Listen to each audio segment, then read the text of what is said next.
Mga awit, chapter 21. Sa punong manunugtog, awit ni David. Ang hari ay magagalak sa iyong lakas, o Panginoon, at sa iyong pagdiligtas ay gaanong dakila siya magsasaya. Iyong ibinigay sa kanya ang naisin ng kanyang puso, at hindi mo ipinagkait ang kahilingan ng kanyang mga labi, Selah. Sapagkat ikaw ay pinigilan siya ng mga pagpapala ng kabutihan, iyong inilagay ang isang korona na dalisay na ginto sa kanyang ulo. Siya'y humingi ng buhay sa iyo, at iyong ibinigay sa kanya. Sa makatuwid bagay kahabaan ng mga araw magpakailanman. Ang kanyang kaluwalhatian ay dakila sa iyong pagliligtas.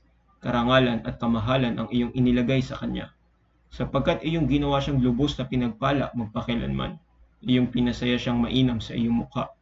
Sapagkat ang hari ay tumitiwala sa Panginoon. Sa pamamagitan ng awa ng kataas-taasan ay hindi siya makikilos. Masusumpungan ng iyong kamay ang lahat ng iyong mga kaaway. Masusumpungan ng iyong kanang kamay iyong nangapupuot sa iyo.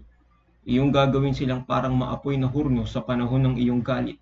Lalamunin sila ng Panginoon sa kanyang puot at lalamunin sila ng apoy. Ang kanilang bunga ay iyong dilipulin mula sa lupa at ang kanilang mga binhi mula sa mga anak ng tao. Sapagkat sila'y nagplano ng kasamaan laban sa iyo. Sila'y nag-iisip ng masamang katha na hindi nila magagawa.